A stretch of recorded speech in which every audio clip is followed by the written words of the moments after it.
நீ ஒரு மாதம் இல்லாமல் வந்துட்டு நேராக வந்துட்டு நான் ஆட்சியை பூச்சிடும் இன்னும் ஒன்றும் உனக்கு முடியாது போதுமா. 2026 திரு விஜய் அவர்கள் சிஎம்ஆ வரதுக்கான வாய்ப்பு இருக்கா? 100% வாய்ப்பு இல்லை. திரு விஜய் சிஎம்ஆ வருவாரா? கட்சியை பத்தி கேட்காதீங்க, கட்சி இல்ல, அது விஜய் பத்தி. விஜயை பத்தி நடிகரை பத்தி பொதுப்படையாவே கேட்காது. கனவு யாருனாலும் காணலாங்க. விஜய் தான் வராரு சொல்ல முடியும். நானும் தான் முதலமைச்சராக ஆசைப்படுறேன். வரணும் அப்படின்றது தாங்க எங்களுடைய குறிக்கோள். மக்களுக்கு ஏற்ற மாரி ஒரு ஆட்சி அமையும் கண்டிப்பாக. 26 விஜய் வந்து மாற்றத்தை உருவாக்குனாருன்னா கொஞ்சம் நல்லா இருக்கும். அவ்வளோதான்.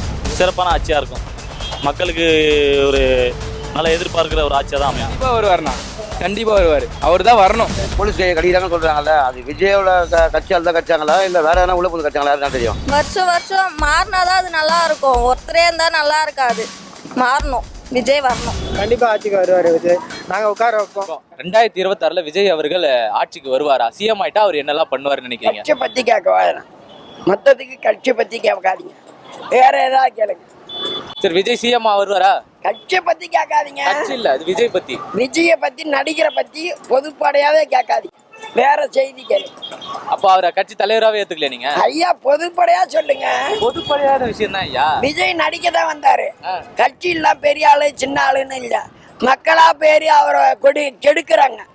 விஜயை கெடுக்கிறாங்க மக்களா, அது தப்பு. அவரை பத்தி அவரை புரிஞ்சு நடக்கிறாரு, மக்களுக்கு உதவி பண்றாரு, அது வரையும் தான் செய்தி. உதவி பண்ற வரைக்கும் சரி, ஆனா சிஎம் வேணான்றீங்க. அது சிஎம் ஆகிறாரோ உதவியில இருக்காரோ நடிகரா இருக்காரோ தெரியாது, அவரு ஆக மொத்தம் பொதுமக்களுக்கு நல்லவரா இருக்காரு, அதுதான். உனக்கு என்ன தோணுதோ சொல்லுங்க. ஆனாலப்பட்ட எம்ஜிஆர் 72 கட்சி ஆரம்பிச்சு 77 தான் ஆட்சியை பூச்சாரு. புரியுதா? அவர் வந்து கட்சி ஆரம்பிக்கும் போது ஒரு எம்எல்ஏ, திமுகவோட பொருளாளர். நீ ஒரு மாதம் இல்லாமல் வந்துட்டு நேராக வந்துட்டு நான் ஆட்சியை பூச்சிடும் இன்னும் ஒன்றும் உனக்கு முடியாது போதுமா. கனவு யாருனாலும் காணலாங்க. விஜய் தான் வராரு சொல்ல முடியும். நானும் தான் முதலமைச்சராக ஆசைப்படுறேன். அதே மாதிரி தான் அவருக்கும் இது ஒரு கனவாக இருக்கும். நாங்கள் வந்து அதிமுகவில் வந்து பரம்பரையாக இருந்துகிட்டு இருக்கோம். எங்களுடைய கருத்து என்னென்னா, வரக்கூடிய 2026 தேர்தலில் வந்து அண்ணன் எடப்பாடி அவர்கள் முதலமைச்சராவது உறுதி. விஜய் ஆவாரா இல்லைங்கிறத நம்ம சொல்ல முடியாது, அந்த கட்சி சார்ந்தவர்கிட்ட தான் கேட்கணும்.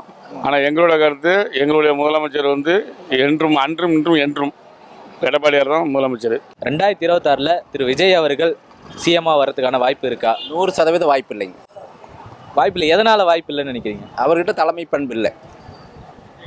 சப்போஸ் அவர் வந்துட்டாரு அப்படின்னா என்னெல்லாம் பண்ணுவார், இல்லை அவருடைய தலைமை எப்படி இருக்குன்னு வரக்கே வாய்ப்பே கிடையாது. எடப்பாடியார் தான் வருவார். அவர்கிட்ட என்ன குறைபாடு இருக்குன்னு நினைக்கிறீங்க? அவர்கிட்ட வந்து தலைமை பண்பு இல்லை, அவர் வரக்கு வாய்ப்பே இல்லைங்க. அதாவது அவருடைய ஃபண்டமெண்டலாக சரியில்லை, அதனால் வந்து வர்றக்கு வாய்ப்பே இல்லை. என்ன செய்வார்ன்றது சொல்கிறதுக்கு இல்லை, ஆனால் ஒரு எதிர்கட்சியாக வர்றதுக்கு கூட வாய்ப்பு இருக்குது. எதிர்கட்சியாக வரத்தன ஆனால் ஃபுல் மெஜாரிட்டிலாம் வர முடியாது. எதிர்கட்சியாக வர்றதுக்கு வாய்ப்பு இருக்குது. பாதியோட வரும். வந்துட்டாருன்னா என்னெல்லாம் பண்ணுவார்? வந்துட்டால் செய்வார், கண்டிப்பாக செய்வார். வரணும் அப்படின்றது தாங்க எங்களுடைய குறிக்கோள். ஏன்னு கேட்டிங்கன்னா, நாங்கள் பார்த்து பல இதை ரசித்து வேஸ்ட்டாக தான் இன்றைக்கி வரையும் போயிட்டுருக்கோம். ஃபாஸ்ட்டாக ஒருத்தவங்க வரணுன்றது தான் நம்மளுக்கு முக்கியம். ரெண்டாவது வந்து அடுத்த ஃபியூச்சரை வந்து காட்டணுன்னா ஒரு ஆள் வந்து நேச்சுரலிட்டியாக வரணும் இல்லையா? அதுக்கு வந்தாங்கன்னா ரொம்ப பெனிஃபிட்டியாக இருக்கும். மக்களுக்கு கொஞ்சம் நல்லா உதவி செய்கிற மாதிரி ஒரு சில கருத்துக்கள் சொல்லுவாங்க, செய்யணும், அவ்வளோதான். வந்தால் நல்லாயிருக்கும். வந்தால் எந்த மாதிரியான ஆட்சி அமையும்னு நினைக்கிறீங்க? 2 ஆட்சிகளும் மாற்றி ஆண்டுருக்காங்க. இனிமேல் வர ஆட்சி புது ஆட்சி வந்தால் மாற்றம் ஏற்படுமா அப்படிங்கிறத நம்ம தெரிஞ்சுக்கணும், அவ்வளோதான். மற்றபடி எல்லாமே ஃபெயிலியராக தான் போயிட்டுருக்கு. விஜய் வந்து மாற்றத்தை உருவாக்குனாருன்னா கொஞ்சம் நல்லாயிருக்கும், அவ்வளோதான். இவர் வருவார் அப்படிங்கிறதுல மாற்று ஆட்சி உருவானா நல்லாயிருக்கும் அப்படிங்கிறது தான் எங்களோட பேர். அது இப்போதைக்கு இன்னும் சூழ்நிலை சொல்ல முடியாது. இவங்களோட கூட்டணியை பொறுத்து தான் இப்போ அமையும். இப்போது டிவிகே கட்சி கூட்டணியை பொறுத்து தான் அது அமையும். இப்போ செங்கோட்டையன் வந்திருக்காரு, அப்புறம் இன்னும் யார் வருவாங்கன்னு தெரியல. அந்த கூட்டணியை பொறுத்து தான் அவங்களோட அமையும். வேற ஒரு கண்டென்ட் இல்லை, அதை பார்த்து தான் அமையும். வேற என்ன கண்டென்ட்? விஜய் ஆட்சிக்கு வருவார்னு மக்கள் இப்போ சொல்கிறாங்க, நிறையா பேர் சொல்கிறாங்க. அதாவது இளைஞர்கள் வந்து ஆர்வமாக இருக்காங்க. உங்கள் விருப்பம் என்னவா இருக்குது? நான் ஆக்சுவலாக வந்து திமுக, அதனால் வந்து நான் வந்து கருத்து சொல்கிறேன். ஆட்சியே நல்லா தான் இருக்கு. இப்போ இருக்கிற ஆட்சியே நல்லா தான் இருக்குது. இப்போ இருக்கிற ஆட்சியே அடுத்ததுக்கு வரணும்னு நாங்கள் நினைக்கிறோம். அதாவது கட்சி தொண்டருக்கு வந்து என்ன வழிமுறை என்ன அப்படிங்கிறத வந்து அவர் உண்மையாகவே சொல்லிக் கொடுக்கல. நாங்கள் எங்களுக்கெல்லாம் வந்து ஒரு ஃபார்முலா இருக்குது, நாங்கள் இப்படி தான் போகணும், இப்படி தான் வரணும் அப்படிங்கிறது வந்து எங்கள் தலைவருக்கு சொல்லி கொடுத்துருக்காங்க. அந்த ஃபார்முலா பிரகாரம் தான் நாங்கள் போக முடியும். ஆனால் அவங்களுக்கெல்லாம் அப்படி கிடையாது. எல்லாமே வந்து ரசிகர மோகத்தில் தான் இருக்காங்களே தவிர வந்து நாட்டுக்கு பணியாற்றணும் அப்படிங்கிற எண்ணமெல்லாம் இருக்கிற மாதிரி எனக்கு தெரியல. அவர் எங்க போனாலும் டிஎம்கே மட்டும் தான் விமர்சிக்கிறார். ஏடிஎம்கே பத்தி கவலைப்படுறதே இல்லையா? அதை பத்தி விமர்சிக்க முடியாதுங்க. ஏடிஎம்கேல வந்து நல்ல ஆட்சி கொடுத்துட்டாங்க, அதனால வந்து விமர்சிக்க முடியாது. இன்னைக்கு வந்து டிஎம்கே ஆட்சி வந்து ரொம்ப படுமோசமா இருக்குது, அதனால அவர் விமர்சிக்கிறார். ஆனா 2 பேருக்கு தான் போட்டி, ஏடிஎம்கே கணக்கிலே எடுத்துக்கல மாதிரி தான் சொல்றாரு. அவர் சொல்லலாங்க, அவர் வந்து சொல்லலாங்க. 50 வருஷம் தாண்டியாச்சு ஏடிஎம்கே, அதனால வந்து அவர் சொல்றத ஒரு கணக்கில் எடுத்துக்க முடியாது. அவங்க நெருக்கடி கொடுக்க கொடுக்க அவருடைய பலம் அதிகரிச்சுக்கிட்டே இருக்கு. அதை அவங்க யோசிக்க மாட்டுறாங்க. அவருக்கு தொல்லை கொடுக்குறாங்க, அது தொல்லை கொடுக்கக்கூடாது, அவங்கள லேசில் விட்டுடணும். அவனை புஷ் பண்ண அவருக்கு இன்னும் மெஜாரிட்டி அதிகமாகிட்டு போகுமே தவிர குறைய வாய்ப்பு இல்லை. அதனால பாதி இடம் வந்தாலே அது கெத்து தான். அவங்க ஃபுல் மெஜாரிட்டி வரணும் அவசியம் கிடையாது. பாதி வந்தால் எதிர்கட்சி தலைவராக வந்துட்டாலே கெத்து தான். அதுவே ஒரு பெரிய ஒரு ப்ளஸ் பாயிண்ட் தான். அதனால வாய்ப்பு இருக்குது. அதாவது வந்துட்டாருன்னா ஆட்சி எப்படி இருக்குன்றது இல்லை, அது தலைங்க தான், அந்த பெருந்தலை தான் வந்து அதுக்கு ஃபுல் உதாரணமாக இருந்து கரெக்டாக கண்ட்ரோலில் கொண்டு வந்து அவங்க வச்சுருந்தா தான் பின்னாடி அவர் கீழே இருக்கிறவங்க எல்லாம் வந்து கரெக்டாக இருப்பாங்க. அந்த தலை எப்படி இருக்குதோ அதுக்கு தகுந்த கை கால் தான் ஆடும். ஆமாம். அப்ப விஜயோட தலைமை சரியில்லைன்னு சொல்ல வரீங்களா? தலைமை சரியா இருக்கணும்ன்றாங்க. அவங்க இருந்தாதாங்க பிறர் வந்து கரெக்டா இருக்க முடியுன்ற. அப்படி குறை சொல்ற மாதிரி இருந்தா அவர் வர வேணான்னு சொல்லுவேனே, ஆனால் வரணும் அப்படின்றது தான் எங்களுக்கு குறிக்கோள். ஏன்னு கேட்டிங்கன்னா அதான் நம்ம பார்த்துக்கிட்டே சகிச்சிட்டோம் நிறையா. இவங்கள பார்க்கல, இவங்கள பார்த்து நம்ம வர வச்சு வந்தாங்கன்னா பெனிஃபிட் தானே. ஆமாம், லாபம், பப்ளிக் லாபம். போலீஸ் கையை கடிக்கிறாங்கன்னு சொல்கிறாங்கல்ல, அது விஜயோட கட்சியால் தான் கட்சாங்களா இல்லை வேற எதனா உள்ள போது கட்சாங்களா, யாருன்னா தெரியும். வேற யாருன்னா இருக்க வாய்ப்பு இருக்குன்றீங்க? இருக்கலாம். ஆனா போராட்டம் நடத்துறது தாவேக்கே தானே, அதை கட்டுப்படுத்தலையே. போராட்டம் தாவியா தான். அதுக்கு அரசு என்ன நல்ல வழிபாடு சொல்லியிருந்தா அது கட்டுப்பாடு பண்ணியிருப்பாங்க. அரசு தானே கட்டுப்படுத்துது. அவரு தான் எதுவுமே ஏதாவது ஒரு ப்ரோக்ராம் பண்ணாலுமே ஒத்துக்க மாட்டாங்களே. அது ஏன்னா உள்ள போது ஏன்னா கலனம் பண்ணுறாங்களே, அதுதானே பண்ணிக்கிறாங்க அவர் இதில். இது வந்து யாருன்னா ஒரு தனி மனிதர் பண்ணுற செயல் இல்லை, வந்து அந்த கட்சியை வந்து பாதிக்குது. அது வந்து அது கண்டிக்கத்தக்கது தான். அது தவறான விஷயம் தான். அதெல்லாம் ஒரு ஆர்வ கோளாறுல அவரை பார்க்கணுன்னு கோசம் அப்படி வராங்க. ஆட்சிக்கு வந்துட்டா அதெல்லாம் கரெக்டாக ஆகிடும். என்ன மாதிரியான ஆட்சி அமையும்? மக்களுக்கு ஏற்ற மாரி ஒரு ஆட்சி அமையும் கண்டிப்பாக. 26 விஜய். அது வந்து கவர்மெண்ட் வந்து ஃப்ரீடமாக எந்த இடம் தரல. அது வந்து ஒரு நெருக்கட்டமான ஒரு இடம். அது வந்து நெருக்கட்டமான இடத்துல யாராவது இது பண்ணாங்கன்னா அந்த மாதிரி தான் ஏதாவது ப்ராப்ளம் ஆகும். ப்ராப்ளம் வரும். அப்போ போலீஸ்காரங்க கையை கடிக்கிறது நம்ம ஒரு ஃப்ரீடமாக யாரும் இடம் தரலன்னா இருக்கட்டமான நிலையில் இருக்கிறாங்க. போலீஸ்காரர் வராங்க, போலீஸ்கார் தள்ளிட்டு தான் யாராவது போவாங்க.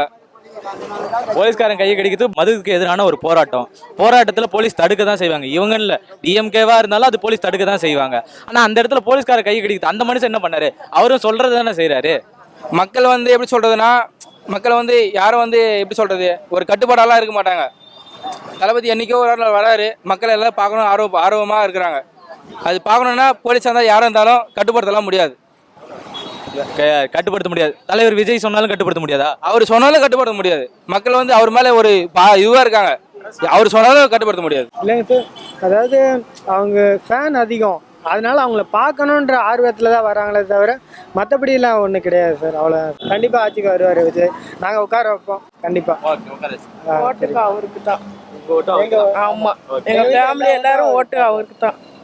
விஜய் கண்டிப்பாக நாங்கள் உட்கார வைப்போம், ஆட்சியில் கண்டிப்பாக வருவார். அது தவறுதலான ஒன்று தான். அது அவங்களோட கருத்துக்கள் வந்து சரியாக போய் அவருக்கு சேரலை அப்படிங்கிறது தான் அவரோட இது. அவங்க நல்லா புரிஞ்சுக்கிட்டு நடந்துக்கணும். அந்த அனுபவத்தில் புரிஞ்சுக்கிட்டு நடந்துட்டுனா நல்லாயிருக்கும். மற்றவங்களும் பார்த்து ஓட்டு போடுவாங்க. அப்படி இல்லைன்னா அவங்க வந்து இந்த மாதிரி ஃபெயிலியராக எதிர்ப்புகள் அதிகமாகிட்டே போயிட்டுருக்கும். அது நியாய நீதி பார்க்குறவங்க இந்த ஆட்சி அப்படி தான் இருக்கும். இந்த விஜய் ஆட்சி வந்ததுன்னா ஒரு தீர்மானம் கிடைக்கும், பொதுமக்கள் தீர்மானம் கிடைக்கும். கண்டிப்பாக வருவார்ண்ணா, கண்டிப்பாக வருவார். அவர் தான் வரணும். வந்தால் எந்த மாதிரியான ஆட்சியாக இருக்கும்? அது வேற லெவலாக இருக்கும். எல்லாரும் அவரை தான் எதிர்பார்க்குறாங்க. வேற லெவலாக இருக்கும். ஆமாம். இப்போ என்ன பண்ணுறாருன்னா, இருக்கிற ஆட்சி அது டிஎம்கே மட்டும்தான் அவர் எதிர்த்து பேசுகிறாரு, ஏடிஎம்கே எதிர்த்து பேசுகிறதே கிடையாது. அதை பற்றி என்ன நினைக்கிறீங்க? அது எடப்பாடியார்கிட்ட வந்து ஒரு கூட்டணி வச்சுருந்தாருன்னா அவருக்கு வந்து ஒரு நல்ல ஒரு வாய்ப்பு இருக்குது. அந்த வாய்ப்பை பயன்படுத்திட்டு அவர் வந்து கழகத்தில் வந்து எடப்பாடியார் மூலமாக இணைஞ்சிட்டு அவர் கட்சியில் இருந்தாருன்னா அவருக்கு ஒரு 10 சீட்டு 15 சீட்டு வர்றதுக்கு வாய்ப்பு இருக்குது. அவர் கட்சி வளர்க்க உண்டான வழிமுறையும் இருக்குது. ஆனால் போட்டியே 2 பேருக்குள்ள தான் சொல்லிட்டு இருக்காரு. அது அவரோட மனசை பொறுத்து இருக்குது. அது தவறாக கூட இருக்கும். அது அவர் மனசில் என்ன இருக்குன்னு நம்ம சொல்ல முடியாதுல்ல. அதில் எங்களுடைய மனதில் எடப்பாடியில் வந்து 234 தொகுதியிலும் வெற்றி பெறுவார்கள் உறுதியாக சொல்ல முடியும். அம்பை சட்டமன்ற தொகுதியில் மீண்டும் எம்எல்ஏவாக எஸ்யூசிபி அவர்கள் தேர்வு பெற்று சட்ட அமைச்சராக வலம் வருவார். அப்போஸ் ஆட்சிக்கு வந்துட்டாரு அப்படின்னா அவருடைய ஆட்சி எந்த மாதிரியான ஒரு ஆட்சியா இருக்கும்? சிறப்பான ஆட்சியாக இருக்கும். மக்களுக்கு ஒரு நல்லா எதிர்பார்க்கிற ஒரு ஆட்சியாக தான் அமையும். மக்களுக்கு தேவையானதாக செய்வார், தேவையானதாக செய்வார். மக்களுக்கு என்ன பண்ணலாமோ பண்ணுவார். வருஷம் வருஷம் மாறினாதான் அது நல்லா இருக்கும். ஒருத்தரே இருந்தா நல்லா இருக்காது. மாறணும். விஜய் வரணும். விஜய் வரணும், அவ்வளவுதான், வேற எதுவும் இல்லை. ஓகே, நன்றி. டிவிக்கே தான் ஜெயிக்கும், அதுதான் ஜெயிக்கும். விஜய் வந்தாலே போதும் சார், எல்லாமே நல்லபடியாக எல்லாம் நல்லபடியாக வந்துடும். அவ்வளோதான். அவருடைய ஆட்சியா? இப்போ இந்த இளைஞர்களுக்கெல்லாம் பைக் கொடுக்குறாங்கிறாரு. அது இல்லாமல் வேற இளைஞர்களுக்கு வேலை கொடுக்கறது மாதிரி அந்த மாதிரி சில திட்டங்களை அவர் சொன்னார்னா நல்லா இருக்கும்னு நினைக்கிறேன். ஒரு எதிர்பார்த்த ஆட்சிலாம் கொடுக்க முடியாதுங்க. அவங்களோட நல்லவங்க நல்லா கொடுத்துட்டு தான் இருக்கிறாங்க. இதிலே போதும். இது ஒரு சூப்பராக அமையும் ஆட்சி. இப்போ இருக்கிறத விட சூப்பரா அமையன்றீங்க. சரி, இவர் வந்து இவங்களே வந்து கட்டுப்படுத்த முடியலையே, அவர் எப்படி தலைமையில வருவாருன்னு நினைக்கிறீங்க? தலைமைங்கிறது வந்து தொண்டர்கள் எல்லாரையும் கண்ட்ரோலில் வச்சுக்க முடியாது. அடுத்தடுத்து தொண்டர்கள் இருக்காங்க. தலைவர் இருக்காருன்னா அடுத்து செயலாளர் இருக்காரு, பொருளாளர் இருக்காரு, அடுத்தடுத்து இருக்காங்களே, அவங்க தான் கண்ட்ரோல் கொண்டு போகணும். இந்த புதுசாக ஆட்சி அமைச்சதுனால அந்த கண்ட்ரோல் கொண்டாடுறதுக்கு கொஞ்சம் லேட் ஆகும். அது வரைக்கும் கொஞ்சம் பொறுமையாக இருக்கணும். ஆனால் எதிர்ப்புகள் வரும், நிறைய எதிர்ப்புகள் வரும். அது மாரி வந்தால் தான் நல்லாயிருக்கும். சரி, நன்றி.